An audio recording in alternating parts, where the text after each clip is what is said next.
It's safe to say that Blizzard took the spotlight in the world of gaming for the month of November, but for all the wrong reasons. The tone-deaf announcement of Diablo Immortal at BlizzCon 2018 continues to be a contentious topic that raises questions about Blizzard's direction and their future, especially with notorious publisher Activision pulling strings behind the scenes. It would help if Blizzard communicated with their concerned fanbase, but they have instead stuck to their script by emphasizing that they're doubling down on mobile by having some of their best developers create mobile games across all Blizzard IPs, which only serve to add fuel to the fire. This lack of communication has resulted in the gaming community raising all kinds of anxious questions and assumptions, many of which are completely warranted given the veil of secrecy that the gaming industry tends to surround itself in. Now, one individual who's strived to shed some light on recent events is none other than Jason Schreier, who's broken a number of stories in the past detailing insightful behind-the-scenes goings-ons within game companies and game studios.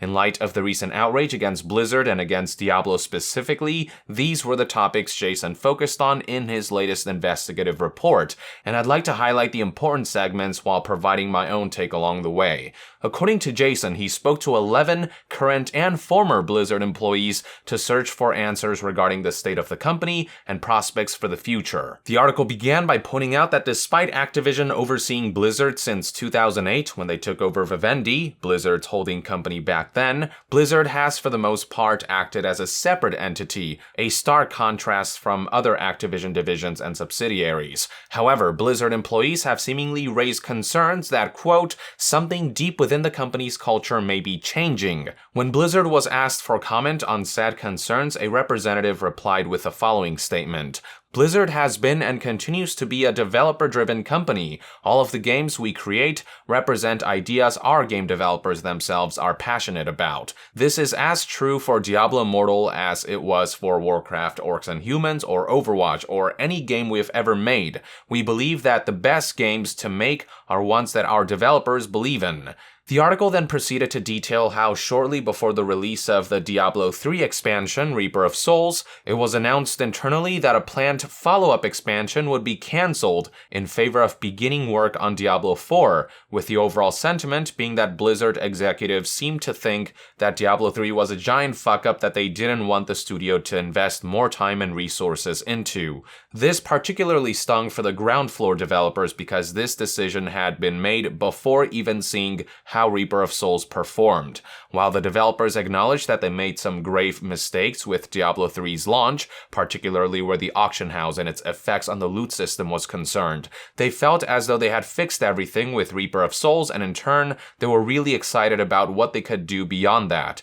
But management had seemingly already determined that Diablo 3 was a lost case and an irredeemably doomed project. On the topic of cancellations, here's the statement Blizzard gave to Jason Schreier. As far as game cancellations, we see that as a strength, a reflection of our commitment to quality, and how we have always operated. Historically, we have launched about 50% of the total projects we have worked on over the past 3 decades. Those are the ones we consider representative of Blizzard quality. Not shipping a game is never an easy decision to make, but it has always been the right decision for us. Canceling Titan led us to Overwatch, and as another example, canceling Nomad led us to World of Warcraft. That statement doesn't really address what happened with Diablo 3 though, as what they're referring to is the cancellation of full-fledged brand new games that may not have panned out, whereas Diablo 3 expansions would just be an extrapolation of an existing game, one that many would argue recovered from a very rough launch, and one that did pretty well commercially. Blizzard seemingly gave up on Diablo 3 before giving the game a chance to get its mojo back with the Reaper of Souls expansion, or before giving the Diablo team a chance to extrapolate even beyond that. Their knee-jerk reaction was to abandon the game outright, rather than support it with significant new content until the release of the next mainline Diablo entry, and that gap I think in part played a role in the negative reaction at BlizzCon 2018. Diablo fans had gotten very little for years now, and yet they had the audacity to show up with a mobile game rather than something like a Diablo 2 remaster or a Diablo 3 expansion to help hardcore fans pass the time while they waited for Diablo 4. The absence of additional Diablo 3 expansions is especially a bummer, as the Diablo 3 team was seemingly dismantled just as the game was realizing its full potential, and just as the team had grown to the strongest it's ever been, according to Jason's sources, with one of them noting how it would have been much more Blizzard-like to wait how Reaper of Souls performed before deciding to pull the plug, which alludes to the notion that the culture at Blizzard is changing, that this may not be the old Blizzard we knew and loved. It was then detailed how the remnants of the Diablo team proceeded to discuss plans for Diablo 4, and from what Jason was told, it was codenamed Hades, and the goal was to take the franchise in a very different direction, which is why project lead Josh Mosquera designed Diablo 4 to be a Diablo take on Dark Souls with an over-the-shoulder third-person perspective camera rather than the traditional isometric view, and it was enough of a departure from traditional Diablo gameplay that it may not have even been called Diablo 4. Yikes, I don't know if it's just me, but that does not sound like a good idea at all for a mainline Diablo entry, though after being developed from 2014 to 2016, Hades was eventually scrapped, with two of Jason's sources citing how development was not going well for that game. In the midst of the cancellation of Hades in 2016, Mosquera left Blizzard, though it's not known if his departure led to the project's cancellation or if the project's cancellation led to his departure. Either way, Hades was no more, and that led to the development of the Rise of the Necromancer DLC before the team began development on a project codenamed Fenris, which is what Diablo 4 is now, about which the existing team is seemingly very confident about, with design director Luis Barriga taking charge. Something that sources seem to praise is how Luis's vision is very strong, and how he intends to make Diablo 4 dark and gritty like older entries were rather than something cartoony like Diablo 3 was,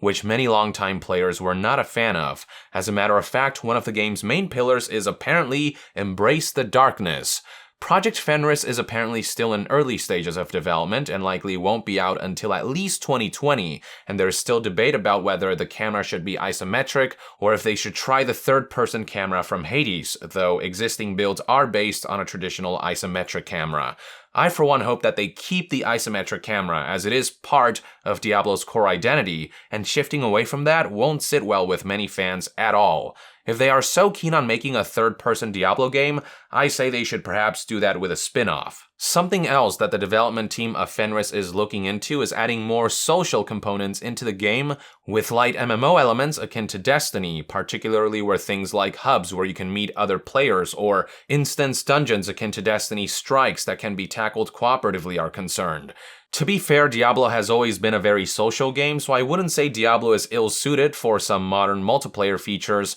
as long as they're properly implemented and as long as a solid single-player experience is maintained. The last thing I want is for Diablo 4 to turn into this online-only MMO light akin to Destiny, but I wouldn't mind seeing Diablo 4's multiplayer take inspiration from what's out there and put its own spin on it. The article then proceeded to discuss potential monetization schemes for Diablo 4, but all that stuff's still undecided, but there are certainly talks behind the scenes, which is always disconcerting, especially after Diablo 3, its auction houses, and the adverse effects they had on gameplay. The conversation then shifted to discussing why Blizzard is so apprehensive about just announcing Diablo 4, as that by itself may have mitigated much of the backlash generated throughout BlizzCon 2018. According to one source, there were plans all throughout 18 to announce the game and show a playable demo even, but by May, it was clear that the game just wasn't far enough along to be shown. Now, responding to an older article in which Jason leaked that a Diablo 4 teaser video featuring Alan Adam talking about the game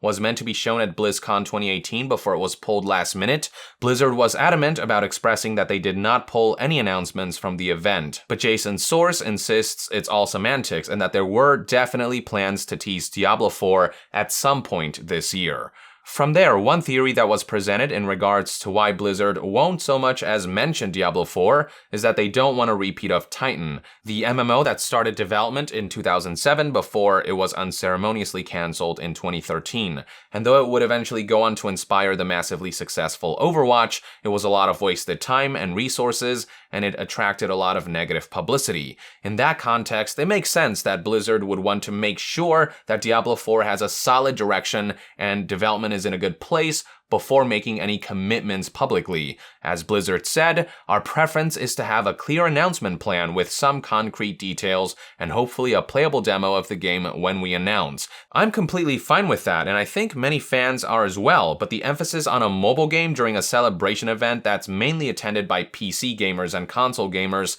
is still far from ideal, and that's what ultimately instigated outrage. Which brings us to the next topic the article tackled, Diablo Immortal and concerns that it's detracting from other projects like Diablo 4, or that Blizzard as a company is losing focus. Very tangible concerns, I might add, especially in light of poor communication on Blizzard's part. But according to Jason's article, Diablo Immortal is being developed separately by a department called Incubation, created to foster new creative, smaller-scale projects akin to Hearthstone. And with some of the veteran staff at Blizzard having worked on one project for so many years and wanting a break, they were keen on tackling smaller projects, among them being Tom Chilton, who was director of World of Warcraft for 6 years, and Wyatt Chang, who worked on Diablo 3 for a decade, both of who are now spearheading their own mobile games within Incubation. Wyatt Chang is now, of course, the lead designer of Diablo Immortal, which is being developed in partnership with Chinese company NetEase, who are notorious for ripping off popular games, putting their own skin over it,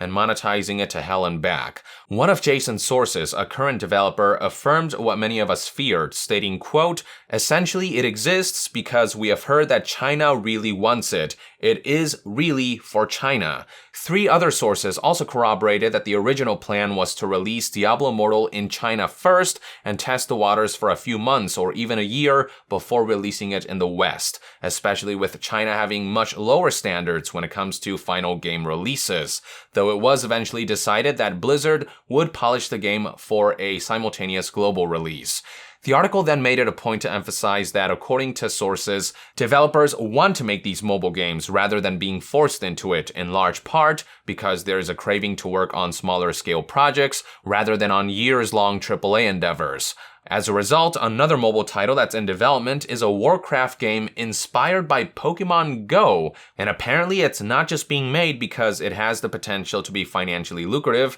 but also because lead designer Corey Stockton, who used to work on World of Warcraft, wanted to make it because he's a fan of Pokemon. Now, if these mobile games really aren't taking away from the development of their hallmark projects, then I couldn't care less about their existence. Though I am a little concerned that prominent veteran developers are burning out from big AAA developments and shifting to mobile, raising questions about whether there are enough suitable replacements who will be able to fill some rather big shoes. But more concerning to me is the influence that publisher Activision may be having on Blizzard, especially if it turns out that cheap mobile titles prove to be financially successful and more worthwhile endeavors than the costly AAA games, at which point I have to wonder if Activision will force Blizzard to shift priorities. I mentioned early in the video about how developers are concerned that Activision's string pulling is causing the culture within Blizzard to change, and that's further extrapolated upon in this next portion of the article. The last year in particular is when Activision has really started to exert its sway over Blizzard, especially with Activision financier Amrita Ahuja recently having started work as Blizzard CFO and having told the studio during a spring 2018 meeting that their first priority now would be to cut costs and to not spend as much money. The reaction among Blizzard staff was described by the article as follows. There was a perception among Blizzard staff that she had come in to clean up the spreadsheets to save as much money as possible, while at the same time bolstering Blizzard's product output. Other evidence suggesting that Activision is slowly pushing their way into Blizzard, as pointed out by Jason, include the fact that Activision games like Destiny and Call of Duty are making their way into Blizzard's Battle.net, and how BlizzCon 2018 was used for Activision to announce that Destiny 2 would be free for a time. With every passing year, it feels like the gap between Activision and Blizzard is narrowing, and a contributing factor is no doubt the recent financial woes that the publisher has been facing. You may recall that the poorly received believe Diablo Immortal announcement caused their stocks to dip dramatically, and then they dipped even further when Activision made it known during a recent financial briefing that Destiny 2 was underperforming despite the recent release of the Forsaken expansion, and so they expressed interest in bolstering financial prospects by adding more microtransactions, which is counterintuitive given that that's what drove players away in the first place. Other franchises like Call of Duty are doing fairly well, but the problem is that this latest game, Black Ops 4, showed signs of commercial stabilization or stagnation rather than financial growth. See, it's not enough to make money back, there has to be a significant boost year by year so that stockholders can be satisfied and seeing their investments grow indefinitely. And that pressure is what's leading Activision and similar companies to keep pushing the envelope with recurrent monetization and the like, and it's likely what's driving Activision to interfere with their traditionally independent subsidiary Blizzard by telling them to find ways to cut costs and output financially lucrative products at a higher frequency. There is definitely the sense that the mentality of quantity over quality and cut corners for short-term profit is starting to seep in, if you ask me, and there is no better way to bolster that than through mobile titles. At the very least, there's definitely a pressure there now that wasn't existent years ago, with one former employee who contacted Jason putting it like this: "We are being told to spend less at every corner because we have no new IP. Because Overwatch set this bar of how much we could earn in a single year, there is a ton of pressure from Activision to get shit moving. They want something to show shareholders." Another concern that was raised was the departure of Blizzard co-founder Mike Morhaime, which served as a major blow as he was widely renowned internally for being what one ex-employee called an anti-CEO, someone who didn't care about profitability and simply wanted to make both developers and consumers happy by making good games. This departure, paired with the sudden assignment of a new CFO who is pushing to cut costs, has resulted in the perception among staff that Blizzard is changing for the worse, with one former staff member who had left Blizzard recently telling Kotaku, quote, "There's a perception within Blizzard that finance is making more calls than they ever did in the past. You never heard that 3 or 4 years ago." The article then discussed how cultural shifts within game studios aren't always blatant, that they can be subtle and gradual, and that it's often subconscious pressures from publisher-wide initiatives that lead developers to make decisions that may be detrimental to their projects, that may be more corporate-friendly and less consumer or developer-friendly. Last but not least, it was highlighted how there are concerns both internally and externally regarding some of Blizzard's recent decisions and initiatives before questions were raised about what the future holds for the studio, especially as Activision's agenda continues to overlap Blizzard's. A fantastic article overall that I think helps paint a much clearer picture about what's currently going on at Blizzard.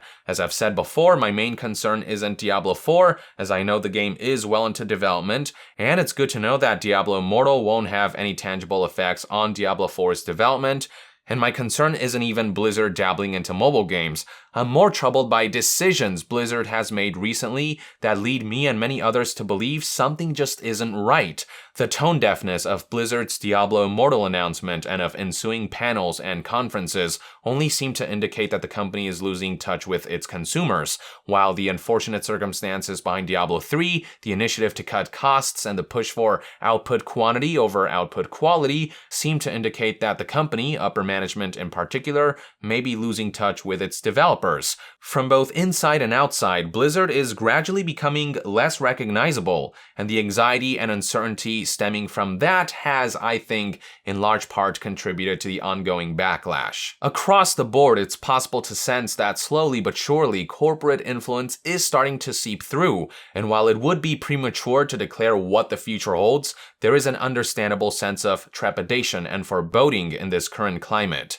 I will say, however, that it's good to get additional context, insight, and clarification that can help extrapolate on why things feel off with Blizzard as of late, especially since these issues tend to be more complicated than what's on the surface, so the contents of this article are definitely worth referencing and revisiting in future discussions. That's all I have to say on the matter for now, and these are one man's perspective. I'd love to hear what your take is on all of this in the comments below. With that, I would like to end this news update. Thank you for tuning in. If you enjoy my content and would like to support this channel directly, consider donating on Patreon. And to be further updated on all things gaming news, reviews, and discussions, stay tuned right here on Yong Yeah. I'll see you guys next time. Yong out.